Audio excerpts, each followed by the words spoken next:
I should be sleeping like a log, but when I get home to you, I find the things that you do will make me feel. ¿Cómo están?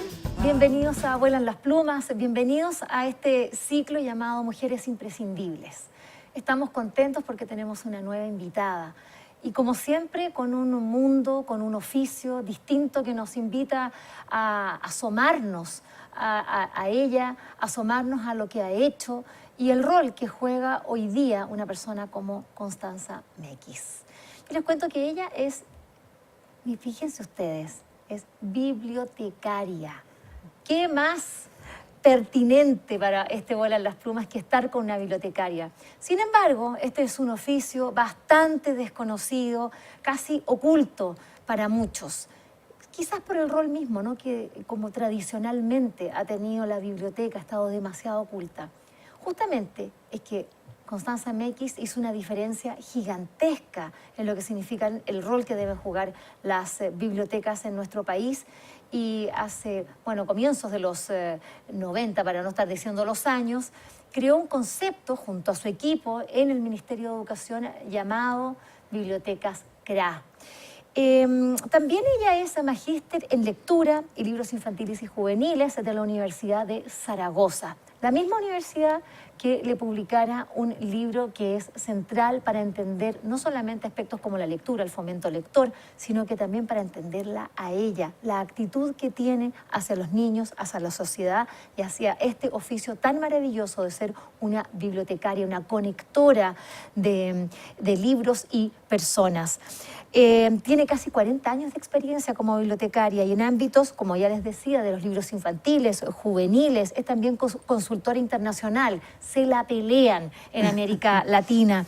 Ha sido distinguida en nuestro país por la Cámara Chilena del Libro, como no también por el Colegio de Bibliotecarios de nuestro país.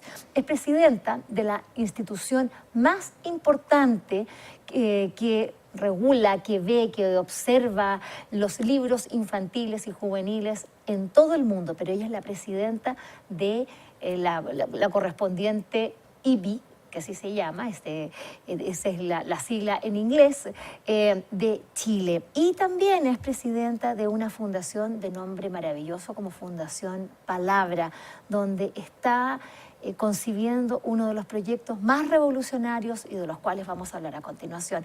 Querida Constanza Mequis, muy bienvenida a Vuelan las Plumas como siempre, encantada de que estés aquí conversando con nosotros.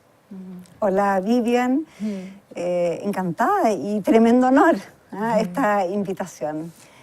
Sí. Quiero que hablemos un poco de lectura, sí. Porque hablar contigo de lectura es, como tú misma lo concibes, y voy a citarte, dice: el ambiente de la lectura, el ambiente, fíjense ustedes, genera en cada uno de nosotros un cambio interno y externo, nos puebla de nuevos conocimientos, de emociones, y nos sostiene con especial dulzura y gracia. Estas son tus palabras y me gustaría que pudiéramos conversar de esa lectura que te produce la gracia, la dulzura, el contacto con el otro. Ay, bueno, el mundo de la lectura es tan diverso, y a mí lo que me interesa del mundo de la lectura y poder llegar a los niños y a los jóvenes son las posibilidades que tienen hoy de acercarse al mundo cultural. Son los libros, son los parques, es el cine, la música y sobre todo las personas los que nos hacen lectores. Eso yo creo que es la concepción que a mí me gusta y eso es lo que se ha ido impregnando en este trabajo de equipo que tuvimos por tantos años en el Ministerio de Educación, este desarrollo de centros de recursos para el aprendizaje. No solo libros, es el mundo que nos rodea, el que nos puede abrir horizontes para entendernos mejor. Y bueno, a lo mejor son palabras que, claro, son insuficientes supuesto, que en todo este conjunto, para llegar a los otros, está ese aspecto tan esencial que es la emocionalidad. Cómo yo al otro lo veo, cómo lo siento, cómo me acerco, cómo lo acompaño, ¿no?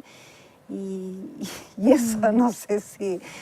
La lectura, por logro. cierto, que está en la base de la formación de las personas, Sí. porque claro, es a través de la cual se aprenden los conocimientos, como tú muy bien lo señalas, pero lamentablemente hay una idea de que la lectura y es decir, lectura inmediatamente, estoy segura que quienes nos están escuchando, ay, la novela, están pensando en, bueno, sus propias ideas de lectura.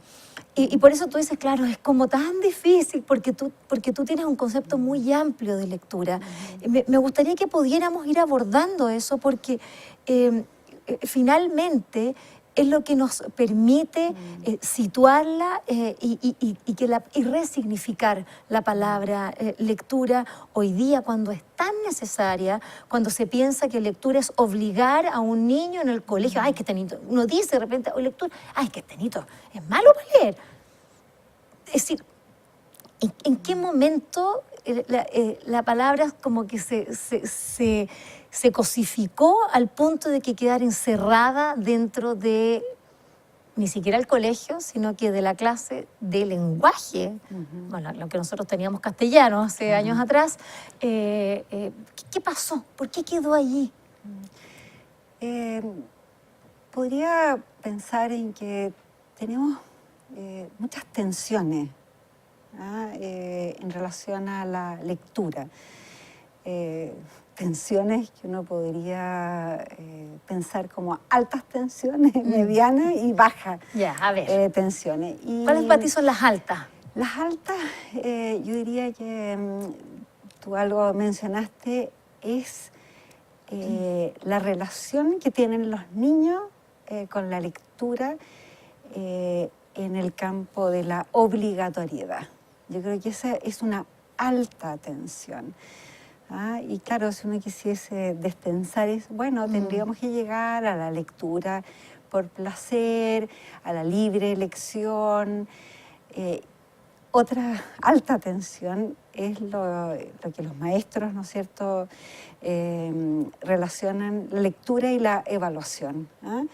Cómo la lectura está cosificada por una nota, ¿no es cierto?, cómo abrir a una diversificación del campo evaluativo, que evaluar un libro es que el niño lo haya leído y comente la experiencia que tuvo con el libro y haber visitado el zoológico, porque el libro tenía un protagonista tan importante como un mono y fueron al zoológico, y esa experiencia es la que se puede aquilatar.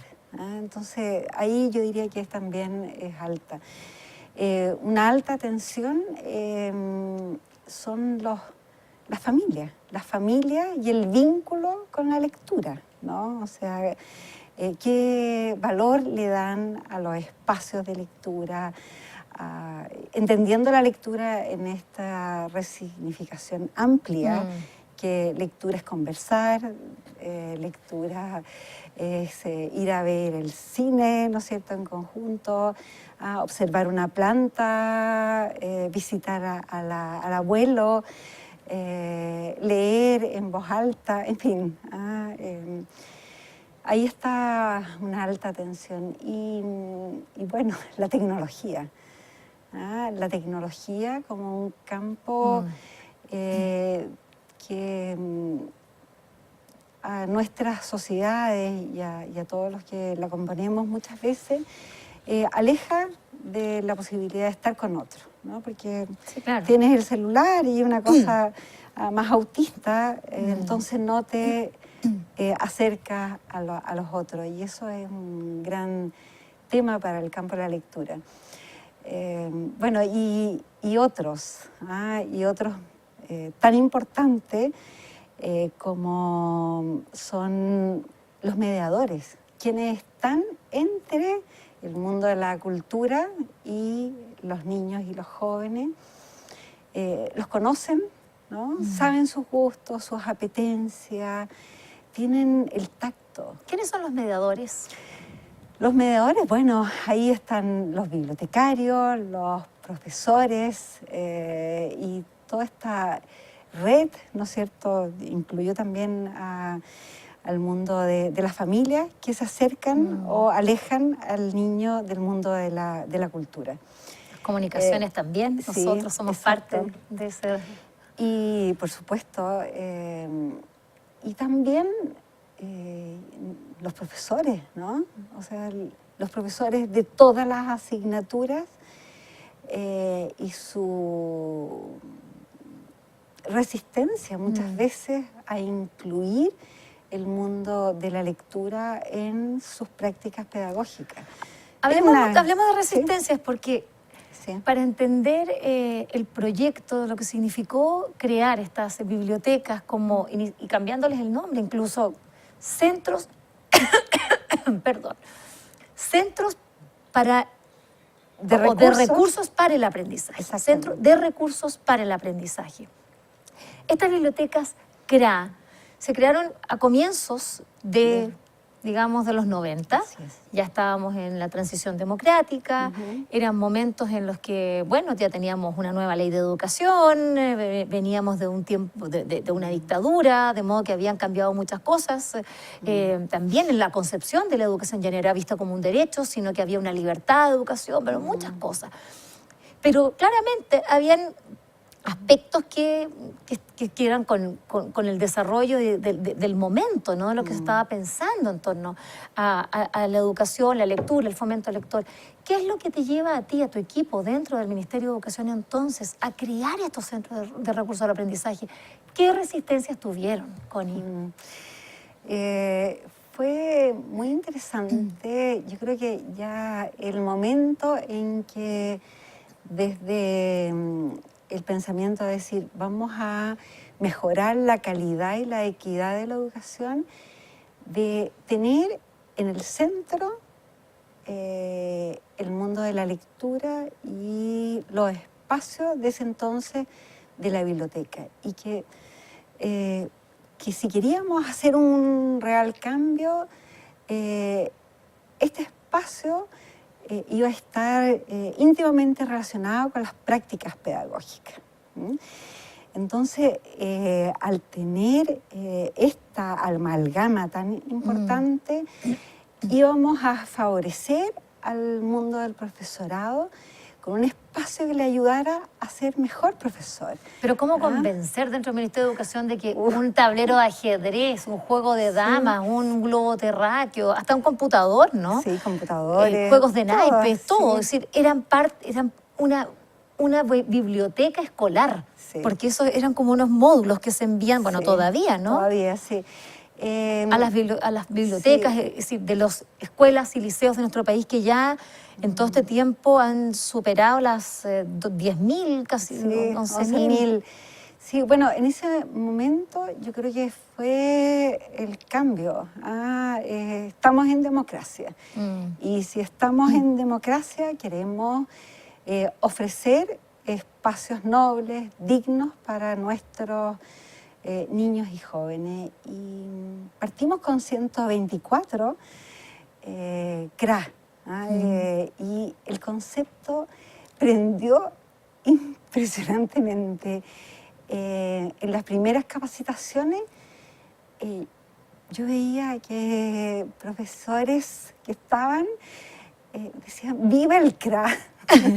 Decía, ¡viva el CRA! O sea, qué maravilla que esto que tiene, ¿no es cierto?, componente de una colección, de un espacio, de aspectos técnicos, pedagógicos, administrativos, les haga sentido. Y yo creo que ahí fue el momento que los mismos funcionarios del Ministerio de Educación vieron esta luz, este fuego que tuvo una chispa impresionante y ahí no paró. no paró en cuanto a apoyos, diversidad, recursos, evaluaciones del proyecto, de lo que se iba proyectando, a ver cómo lo hacemos mejor. Ajá. Y se creó una red gigante y eso existe. Todavía. Es parte Yo de nuestro Chile. tengo que dar un pequeño testimonio sobre las bibliotecas CRA, porque para mí fue mucho orgullo. Estaba en una de las ferias de Guadalajara hace un par de años atrás, moderando una mesa y en realidad presentando a quienes estaban en el marco de esta cita que hacen de mediadores de lectura. Claro. Y eran escritores centroamericanos, no eran nada conocidos, así que en realidad lo que importa no era no es lo que quienes estaban allí, sino que era una audiencia de más de 600 personas con estas especialistas contándoles. Y dentro de las experiencias ejemplares de Latinoamérica, bueno, había un par así, porque mostraban un PowerPoint, por lo menos 3 o 4 láminas que hablaban de las bibliotecas CRA de Chile y del enorme impacto que significaban, y que eso era un ejemplo absolutamente a seguir. Bueno, el orgullo para mí como chilena, por supuesto, pero para ti me imagino que el haber estado en la concepción de un proyecto tan revolucionario, Connie, me imagino que todavía te debe sorprender por las consecuencias. A mí me gustaría saber los niños CRA, porque esos niños que partieron, ¿cómo, y en ese sentido han habido estudios, ustedes se preocuparon dentro del Ministerio de Educación a observar qué estaba pasando, cómo se usaban, qué pasó con esos jóvenes? Porque, claro, por una parte todavía nos encontramos que los índices de lectura en este país como que no pasa mucho, no suben, tenemos problemas de comprensión lectora, pero algo tiene que haber sucedido allí que se haya transformado en otras cosas, no necesariamente en voraces lectores. Sí. Bueno, yo creo que esencial, Vivian, es que esta concepción fue una concepción colectiva, ¿no? De un equipo humano, profesional, la más alta calidad, y que fuimos creciendo viendo cómo esta semilla que iba germinando en las escuelas y los liceos iba teniendo frutos. Y el primer brote que a nosotros nos sorprendió muchísimo fue un brote verde, por decirlo de una manera, con una vida orgánica en que los niños que iban a la biblioteca y a esta nueva concepción de CRA tenían una mayor autoestima. Solamente. Mira. Solamente. O sea que nosotros apelamos a... nosotros queremos llegar, ¿no es cierto?, a ese universo intelectual, ¿no es cierto?, y a ese mundo de ese niño integral, ¿no es cierto?, su intelecto, su emoción. Pero donde marcamos primero fue en el mundo emocional. Y eso nos dio una pista en que estos espacios, entonces, no solo tenían que ser estéticamente gratos, sino que tenían que ser amables, tenían que ser acogedores, tenían que darle la mano a ese niño que seguramente venía de un hogar con muchas carencias. Y este espacio lo iluminaba, este espacio lo acogía, este espacio era amable. Y yo creo que ese fue un indicio claro para proseguir. ¿Y cómo? Tiene que haber sido bastante difícil porque la biblioteca durante décadas, es decir, era el espacio del castigo. Sí. Es decir, vaya a hacer la clase, te está molestando, vaya a la biblioteca castigado. Es decir, no era un espacio amable. Sí. Luego la biblioteca creada no necesariamente tenía que estar en la biblioteca, sino que también ustedes como que propendían que fuera como otro espacio. ¿Cómo se dio también el cambiar a las personas? Porque el bibliotecario, no sé, o si uno tenía suerte era como amable, pero en general es una persona bastante hosca que estaba todo el rato haciéndote callar, que no tocaran los libros mucho, Sí. era como que uno tenía que ir prestado y llevárselo así y volverlo así, entonces era como, "Shh, no toque, no haga esto", entonces era un espacio lleno de restricciones la biblioteca, y esto y de pasar a ser un espacio amable, cariñoso, donde tú puedes tocar, jugar, Claro, es bueno, mucho, ¿no? sí, nuestros términos de referencia de lo que necesitábamos como mediadores, pusimos estándares altos. Dijimos, a ver, queremos el mejor profesor del colegio, el que tiene, ¿no es cierto?, evaluaciones de excelencia, el que se relaciona con sus colegas de una manera muy fácil y directa, el profesor que está siempre, no sé, al día de lo que está pasando, en que ya, no sé, fue a ver una obra de teatro, por ejemplo, si pensamos en el día de hoy, fue a ver Estado Vegetal de Manuela Infante, visitó en el Centro Cultural del Palacio de la Moneda esta gran exposición acerca de las ballenas, ¿no?, que es todo un mundo. El que también fue al Museo de Bellas Artes y se sorprendió y miró con gran atención las fotografías de Paz Errázuriz, ¿no? El que está pendiente, ¿no es cierto?, de los últimos raperos, ¿no? Porque uno tiene que estar al día, ¿no es cierto?, con el campo de la música y a ver qué otras condiciones. Y claro, a ver, nuestros ideales, yo diría que en un 20% de la escuela y los liceos respondió a estos estándares y que ya eso es una gran cantidad. Imagínate tener un grupo humano profesional despierto, vivaz, que es curioso, ¿no? Atento, interesado, claro. con convicciones, con compromiso. Ya es gigante. Y ahí yo creo que eso fue lo que fue dándonos que esta luz en estos espacios era visible. Solamente para tener una idea, Sí. para quienes nos están viendo, escuchando, es Sí. qué elementos básicos partió teniendo la Biblioteca CRA y cuáles, hasta que tú estuviste en el Ministerio de Educación hasta hace un par de años atrás. ¿Cómo fue la propia evolución?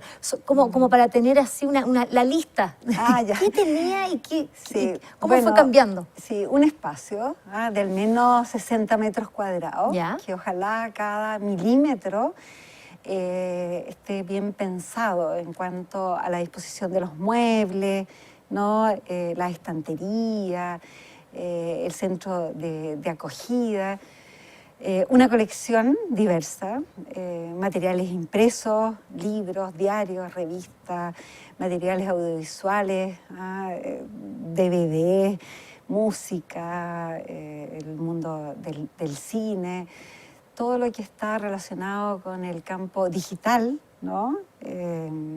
Bueno, soportes, ¿no?, de distinta naturaleza.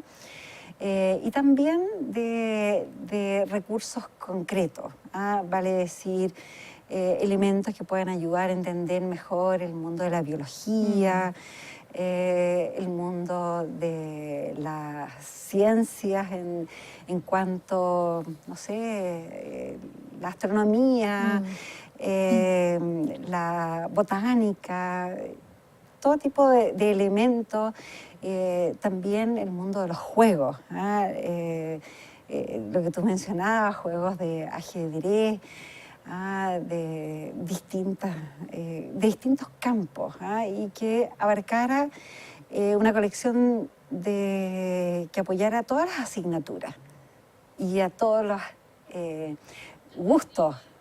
Entonces eso yo creo que es bien interesante, de que estaba el mundo de la magia, ¿no? Como también el récord de Guinness, ¿no? Y el mundo del fútbol, y del baloncesto, en fin, todo lo que y puede también gustar. una calidad de libros muy particular. Sí. Ustedes se preocuparon de hacer una selección. Me gustaría que habláramos de eso cuando Sí. volvamos de esta breve pausa, porque vamos a seguir conversando junto a Constanza Mekis, Connie Mekis, como cariñosamente uno, y ustedes seguramente la van a reconocer, porque es una persona tremendamente amorosa, y esa es la clave con la que ella piensa, y que claramente está demostrado, ya lo ven ustedes a través de su trabajo, que es como entra la lectura, pues, con el cariño. Y después vamos a volver para conversar más sobre este libro, La formación del lector escolar. Este libro es verdaderamente impresionante por las conclusiones que tuvo y la observación, la manera como amorosamente Connie Mekis se sumergió. Vamos a una breve pausa y ya volvemos.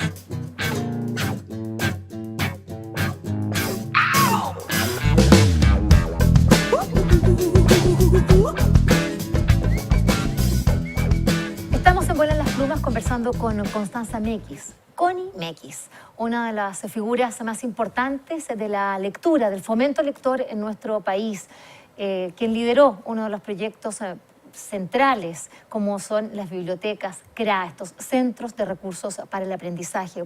Antes de irnos a la pausa estábamos hablando de qué rol habían jugado, y nos explicabas, Connie, que había sido la autoestima, que ustedes habían visto que algo pasaba con estos niños cuando se sumergían dentro de las bibliotecas, o que eso había cambiado. Es decir, acá el índice lector todavía no se veía, sino que estaba ahí. Pero a propósito de este libro, La formación del lector escolar, oportunidades desde el entorno familiar, educacional, cultural y social, que es un libro tremendamente interesante y que quiero que podamos conversar, aunque sea en unos 10 minutitos, así, lo que es difícil, pero sí es muy valioso para esta conversación. Este es un libro que fue editado por la Universidad de Zaragoza, justamente donde tú realizaste tu máster, en torno a la lectura, en torno a lo que significa los libros infantiles, bueno, todo tu mundo. En este libro, uno de los aspectos que uno ve más importantes es que tú, más que llegar, porque este libro no es una tesis y decir, miren acá lo que yo he aprendido en todos mis años, sé tanto que miren ustedes, sino que a mí lo que me sorprende, Connie, pero no me extraña, es la atenta escucha, la actitud con la que tú ingresas a un estudio de corte cualitativo, es decir, no es un, pero también tiene un aspecto etnográfico, es decir, se centra en las personas y en lo que esas personas te tienen que decir respecto de sus hábitos, lectores, etc. Cuéntanos brevemente cómo surgió este libro, porque a partir de eso a mí me gustaría ir sentando algunas cosas que a mí me sorprendieron, no solo las conclusiones, sino que del proceso, lo que significó. ¿Cómo surge este proyecto que finalmente termina en un libro que tiene que ser de base? Ojo, la formación del lector escolar para que no se lo pierdan. Sí, bueno, nace por las vivencias en relación a los niños y los jóvenes y su acercamiento a la lectura. Y viendo este campo, ¿no es cierto?, este camino, hay un momento en que definitivamente baja. Y es justamente los 10, 12 años. Exactamente. ¿Ya? Donde la lectura, si no ha tenido una fuerza desde la familia y la escuela a nivel sistémico, baja y baja y baja y baja y baja, y al final ¿no es cierto? Tenemos alumnos que salen de cuarto medio y que ellos de manera muy directa dicen, yo no soy lector, no me he leído ningún libro. O sea, eso para una persona que ha estado entregando esta vida y la que viene seguramente es muy doloroso. Entonces ahí es esa necesidad de decir, no nos podemos permitir como sociedad llegar a declinar, ¿no es cierto? Y que esos niños que tienen recién 10 años no prosigan un camino lector. ¿Qué pasa en la preadolescencia? Porque así se llama ese periodo. ¿Qué pasa en la preadolescencia que hace que los niños dejen un hábito que podrían haber sido excelentes lectores de pequeñitos? Hay una diferencia entre los niños y las niñas. ¿Ah? Los niños es más radical. ¿Ah? Dejan esto por distintas razones. Una, porque la lectura que ha estado con ellos, básicamente, las investigaciones nos dicen, más cerca del mundo de la madre. La madre es el que le lee, ¿no es cierto?, al niño, a la niña, las abuelas, esta concepción femenina. Entonces, el niño quiere cortar en la etapa de la juventud con todo eso, ¿no? Y quiere irse hacia otro lado. Las mujeres, en cambio, no hay tanta radicalidad, entonces prosiguen. Dejan de lado, pero no del todo. Y ahí hay una gran diferencia. Por eso que en los países que saben de este quiebre tan profundo y este puente que se corta, han hecho unos planes gigantescos, por ejemplo en Alemania, en Australia, para que el padre esté presente en el campo de la lectura para los niños. Por ejemplo, que cumple un rol, o sea, que el padre sea parte de este vínculo, no solo la madre. Entonces ahí tenemos un padre, una madre, el rol femenino, el rol masculino, que empieza, ¿no es cierto?, a macerar estas posibilidades para que este niño no tenga este bajón lector. Y ahí yo creo que la concepción, y lo que yo vi en la investigación, es que la familia, ¿no es cierto?, no solo el padre, la madre, sino que tienen que estar presente una tercera generación, los abuelos. Si no está esa generación, este niño baja el interés. El campo cultural, no solo la biblioteca de la escuela, sino que la biblioteca pública. Son las horas de ocio, de uso del tiempo libre, con espacios culturales también tienen importancia. En fin, bueno, es muy complejo. En este libro tú te sumerges en tres casos, por decirlo. Dices como escuela A, y me gusta mucho que también lo digas de esa manera, B y C, para no estigmatizar, pero claramente corresponden a tres sectores sociales de nuestro país.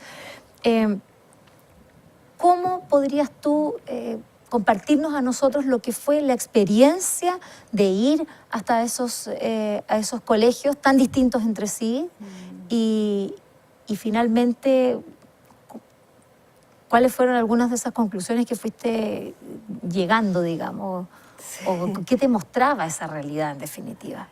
Sí, bueno, la experiencia maravillosa de escuchar.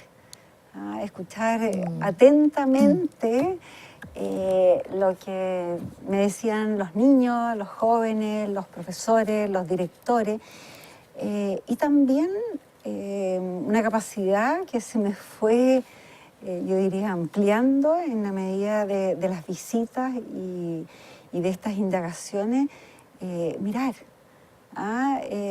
observar, curiosear en distintos espacios, no solamente la biblioteca, sino que el patio, mirar las actitudes del director, de la sala de profesores. ¿Qué diferencia hace una sala de profesores donde están los espacios abiertos y donde hay un trabajo colaborativo frente a otras salas de profesores donde el profesor tiene su escritorio, no conversa con los otros, corre, ¿no es cierto? Vuela y no hay una interacción con otros. En fin, eso fue algo realmente maravilloso. También constatar el dolor de muchos niños. El dolor de muchos niños de cómo viven. Lugares hacinados donde no solo comparten una pieza 8 o 10 personas, sino que está el mundo de la droga alrededor, el mundo del alcohol. Escuchar a viva voz el dolor de esos niños es muy, muy difícil. También ver algunos profesores, ¿no es cierto?, con actitudes que con los brazos, yo diría, caídos, vale decir, no, es tan difícil el ambiente en los cuales nosotros nos movemos que lo que nosotros hagamos no va a marcar y no va a hacer diferencia. Esas actitudes, digamos, son duras. Y por cierto, el gran, ver estos espacios de biblioteca en magnífico uso o en un uso muy mediocre. Entonces, esa conjunción, ¿no es cierto?, de experiencia me hizo replantearme que el foco que nosotros, como sistema educacional, tenemos que tener en la mira la formación de nuestros profesores. La formación de nuestros profesores, las capacidades y las competencias en el campo de la didáctica. ¿Cuán actualizados están nuestros profesores?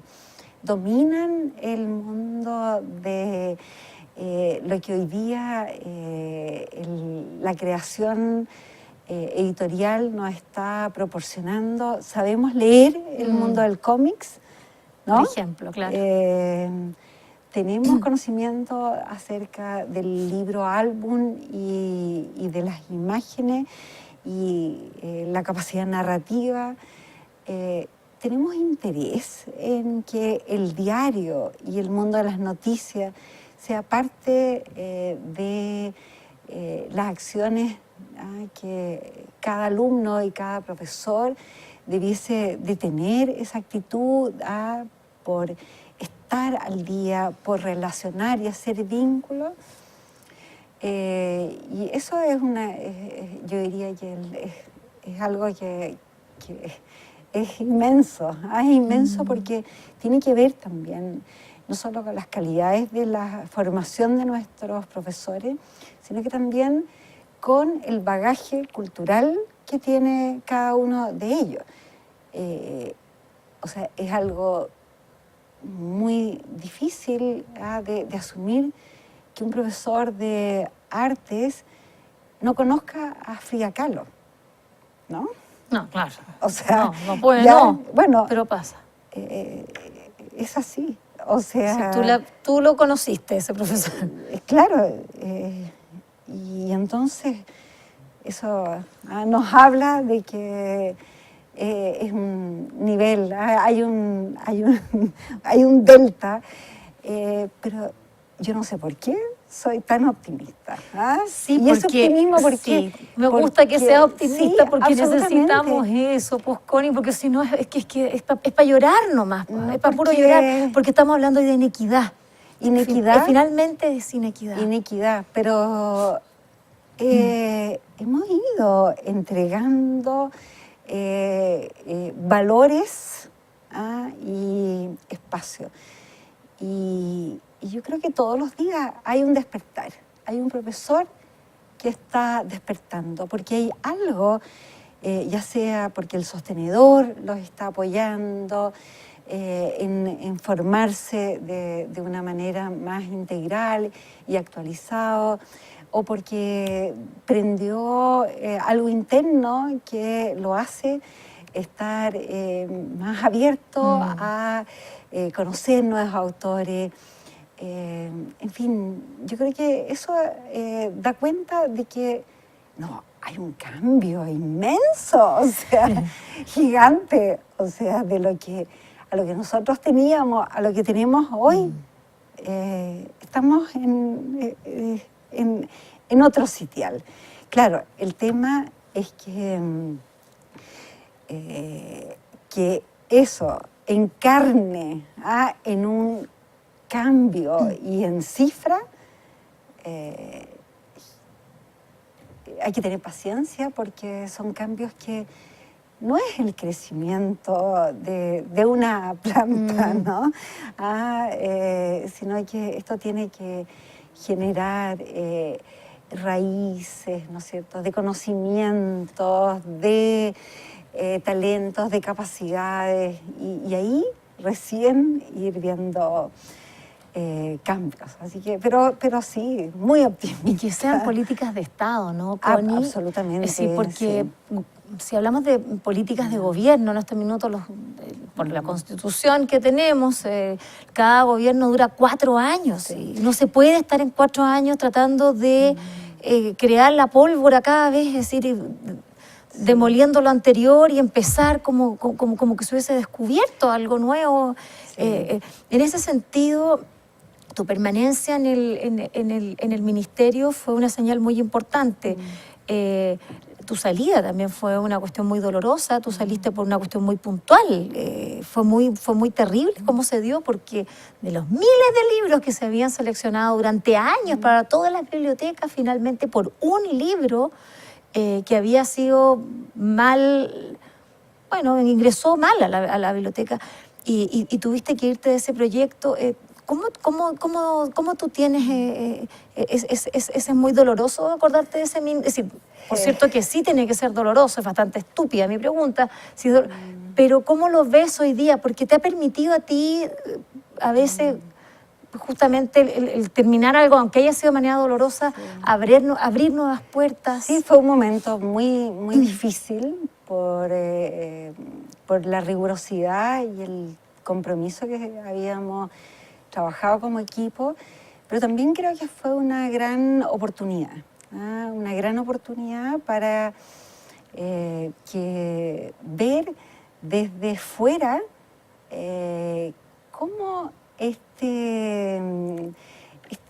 creación se había institucionalizado.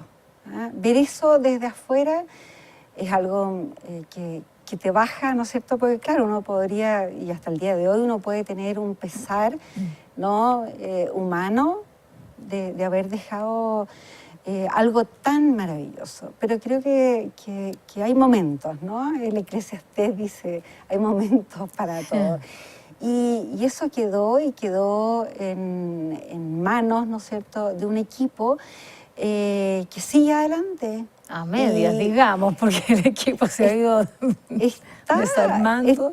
Pero está, ¿Sí? A ver, yo diría que está. ¿Sí? O sea, a ver, la historia dentro del Ministerio de Educación es que ha habido muchos proyectos, ¿no? Y que termina un gobierno y se elimina, se cierra con llave y ya no está.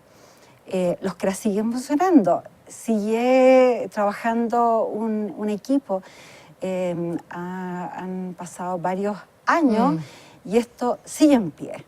Y yo creo que eso es lo importante, que aunque haya habido un remesón, ¿no es cierto? Nuestro país tiene sus terremotos, nuestra sismología, pero nos ayuda. Yo creo que hay siempre un renacer y un volver a poner piezas, a adicionar cosas que faltan. Y creo que en estos momentos, ojalá el foco esté en este gran tema que conversamos recientemente, que es la formación. Por cierto, el desarrollo de colecciones tiene que proseguir, pero ahí está el gran núcleo en la cual es necesario seguir trabajando. Yo digo que este libro, La formación del lector escolar, es un libro que escucha. Así lo considero, porque en definitiva lo que tú has puesto acá fue esa actitud de escuchar, de mirar, de ver y de ingresar a una realidad que nos duele, nos cuesta, pero que como tú también dices, tiene luces y hay una esperanza en la medida que, bueno, porque estamos viendo, asomándonos también a sus claros y sus oscuros. Esas nuevas oportunidades que se han abierto, Connie, a propósito de tu salida del Ministerio de Educación, tú hoy día estás, presidiendo nada menos que IBI Chile, como ya lo decía, esto es un organismo internacional que regula, bueno, no es que regule, pero preside y se preocupa de lo que significa la lectura, tanto infantil como juvenil, lo que es un trabajo, por cierto, que ad honorem y que es bastante trabajo, hay que decirlo, porque son muchos los requerimientos por las carencias que estamos viendo. Y paralelamente tú has estado concibiendo un proyecto de una biblioteca latinoamericana para niños y jóvenes, una biblioteca interactiva latinoamericana para niños y jóvenes. Me gustaría que contaras y explicaras de dónde surge la idea hoy día, porque hay quienes dicen, pero biblioteca, otra más, ¿por qué? Si además, ¿para qué puede servir una biblioteca hoy día si hoy día todo se puede ver en el celular? ¿Por qué vamos a querer una biblioteca de estas características? Esa es la pregunta que te hago yo. Sí. Bueno, sí, dentro de esta organización IBI, es la organización internacional más importante del libro infantil y juvenil. Y acá en Chile la creó Marcela Paz. Y se creó una institución muy noble, muy interesante y que, claro, con el devenir y el desarrollo del mundo de la lectura en Chile, se ha ido potenciando esta institución y tenemos varias labores muy interesantes que hacer. Y estando fuera ya del ministerio y teniendo esta institución, se me cruzó así enfrente la necesidad de tener otros desafíos. Y ahí, en conjunto con un equipo extraordinario de profesionales especializados en el campo de la lectura, nació esta nueva fundación, Fundación Palabra, y junto con esta fundación ya venía, ¿no es cierto?, esta semilla floreciendo esta idea de formar en Chile una biblioteca latinoamericana para niños y jóvenes. ¿Por qué? Porque hemos estado durante muchos años mirando otros continentes y la riqueza de nuestra Latinoamérica es gigantesca y nuestros niños se han acercado, pero de una manera marginal, yo diría, y tenemos que ofrecerles a ellos qué pasa en el mundo de Argentina, del Perú, de Venezuela, de Haití, de Bolivia, de Colombia, o sea, toda esa riqueza de estos 20 países que conforman Latinoamérica, cómo entregárselos a ellos de manera directa. Y entonces ahí surge esta necesidad de que esta biblioteca sea interactiva.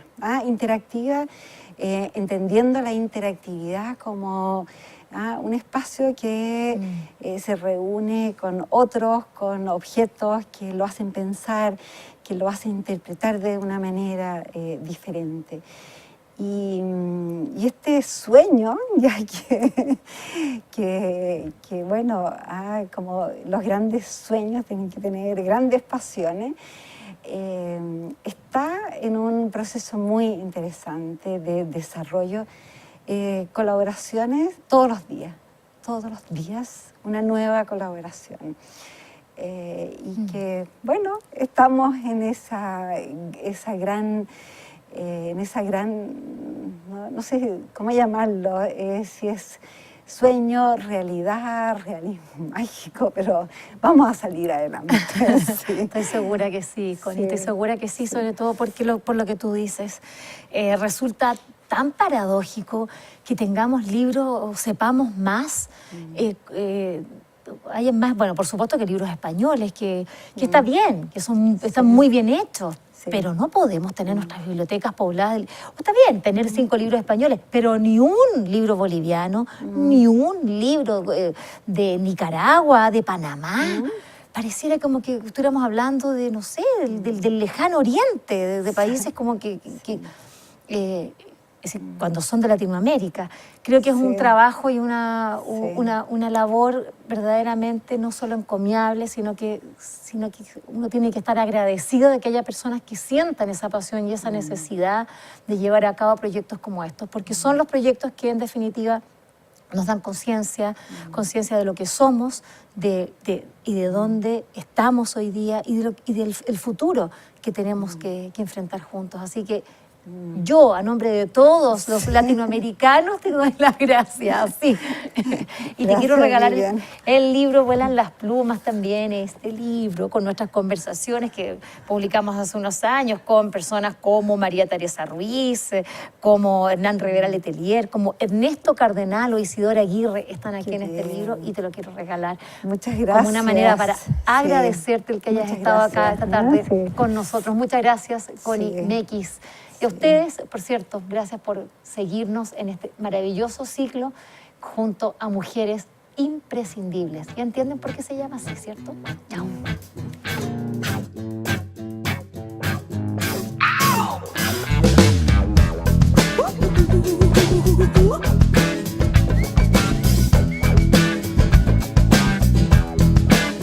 It's been a hard day's night, and I've been working like a dog. It's been a hard day's night. I should be sleeping